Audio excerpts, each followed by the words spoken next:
Hey guys, welcome back to the channel. Today I'll be focusing on workouts and progression, and we've got another move towards the end, so stay tuned. So obviously the purpose of the workout is to increase your strength, and this can easily be done by doing hypertrophy training, and your workouts can be split into 3 different categories: your push day, your pull day, and your leg day. Today we'll be going through a push day workout. Alright, so first things first, for the warm up, we are going to want to warm up our wrists especially, because this is obviously very concentrated. So what we're going to do, we're just going to roll out our wrists. Helicopter, helicopter. Take it out. To come into this position, and you're just going to do that and lean forward and then lean back, keeping your fingers planted. You do it with both arms. You're just going to stretch out your wrists like that. Make sure you don't hurt them. So first things first, getting into the workout. You've done your warm-up. We are going to start with incline push-ups. So we're going to get into position like this. Just like that. Make sure your body is straight and do your push-up. Make sure when you do the push-up, have a full rotation of your scapula. So like that, comes out when you're at the top and in like that, boom, out. And just make sure your chest touches the surface, obviously. The next thing is our push-ups, normal push-ups. So we know how to do these. Once again, full rotation of the scapula, chest to touch the ground and up. Full rotation on the scapula, don't forget that. So you're going to be up like that. Now we are going to move into our declined push-ups. So instead of your hands being on the surface this time, your feet will be on the raised surface. So you're going to be there, just like that. And make sure, again, your scapula, your shoulders, and your chest to touch the ground in the push-up, and just do that, just like that. And now the next part of the workout is tricep dips. So we're going to get into that. Now I'm sure most of us know how to do a tricep dip, but we are going to be elevated like this off the ground, our feet on the floor like that. I'm just going to slowly drop. Make sure you're at a 90-degree angle and push up. So you're going to do a few of those just like that. Make sure you don't rest your bum on the floor.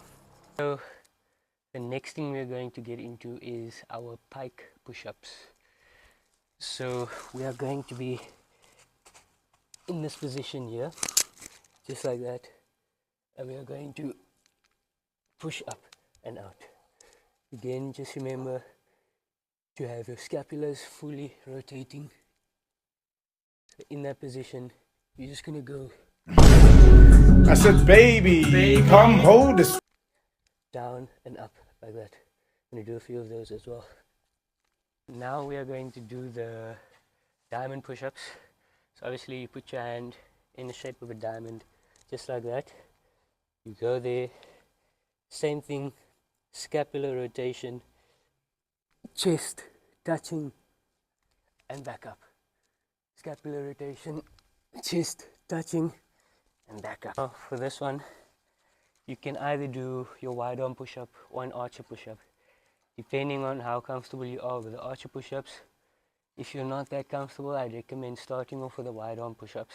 Usually when you do your push-up, your hands are shoulder width apart, but for the wide, obviously you are going to be a bit wider. This is to target more of your chest area, almost similar to a bench press. But for the archer push-ups, we are going to be rotating onto one hand. So we're there, just like. Okay, so the next exercise will be the body weight dips. So get up on your body weight dip machine. You can do it with a weight like I am, or you can do it with just your body weight. So you're going to be up here, drop down, do that. Have to say that you're fine when you're not really fine, but you just can't. 90-degree and back up. Brother, whoa, now. You got too much dip on your chip. Remember to drop. Remember to drop to a 90 degree. So your arm like that, 90 degree, and then push back up. So yeah, that's the end of the workout. If you want it, please be ready to screenshot in 3, 2, 1, and there we go. Right, now let's get on to the progressions. There are, to what I believe, 7 different progressions of calisthenics. Level 1, the foundations level. This is where most of us start off when we start with calisthenics. So this includes your push-ups, your pull-ups, sit-ups, planks, stuff like that, your basics. Level 2 is the beginner level, and this is where things actually start to get a bit more interesting. Level consists of things like your muscle up, your handstands, your tucked planche, and your L-sit, which I actually explained in the previous video, so you can go and check this.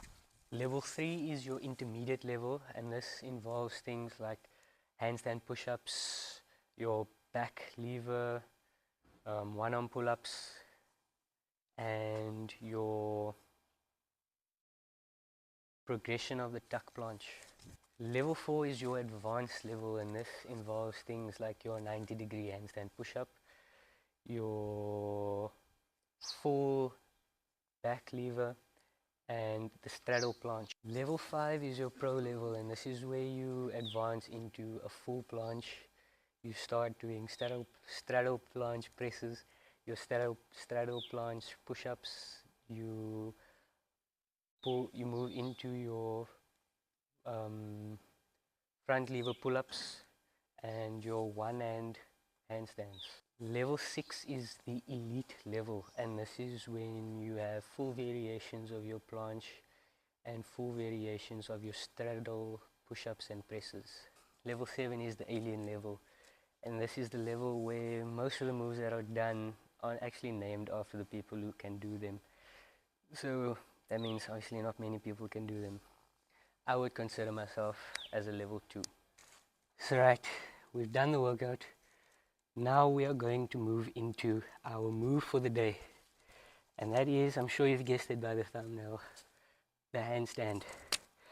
So there's many progressions that we can do to start off with the handstand. But first things first, I'm going to teach you guys how to fall out of the handstand, because trust me, during practicing this, a lot of falling is involved. So we're going to start off just here like this, and we're going to move into this position to practice the falling. So we are going to we're either going to roll out of the handstand, or we are going to rotate out. So what I mean is, like this, we're there. We're gonna jump in the yard, and we're gonna jump in the yard again, and then we're gonna jump in the yard. And we're rolling out. Much better to do it that way, because you don't actually end up hurting your wrist sometimes with the one where you rotate out, because you'll see now, if you just rotate out, but sometimes your wrist can get a bit stuck on the surface and can hurt. So I recommend learning the roll out technique. As you saw in the workout, we do pike push-ups. The pike push-ups is what's going to help increase strength in our shoulders to be able to do the handstand. And the L-sit, which I did in the last video, will help increase your core strength, because for the push-ups you also need a lot of core strength to try and hold yourself still. First progression that we'll be doing is doing a handstand against the wall.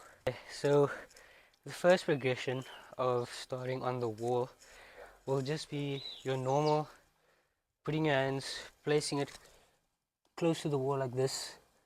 I'd say about 10 centimeters from the wall if you can, and just kicking up to rest your feet against the wall. So you're just standing there, try and keep your head straight, and just try and hold it as long as you can. Once you get better, try and move your feet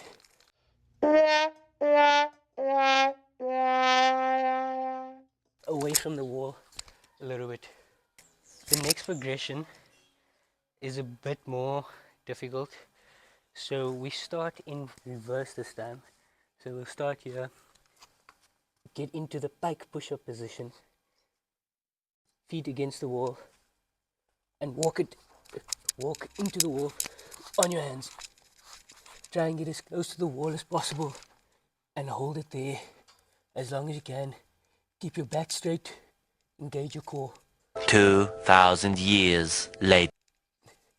You can try moving your feet off the wall a little bit as well.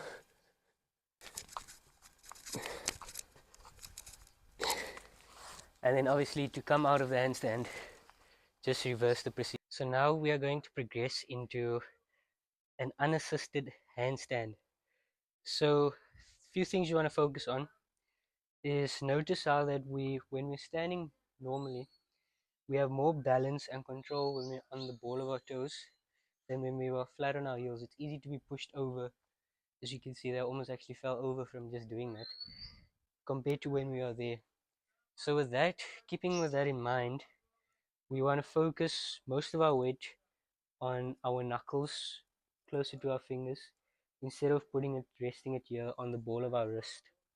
So with that being said, you also want to try and put all the weight on your shoulders, as you could probably hurt your back if you don't do that, and engage your core as much as possible. So what you're just going to do, place your hands with the correct balance of weight and kick up.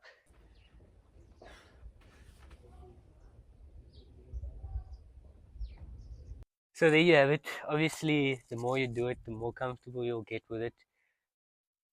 And yeah, that's it for today's video. Thanks for watching, guys. Please like, comment, share, subscribe. It will be much appreciated. And see you in the next one.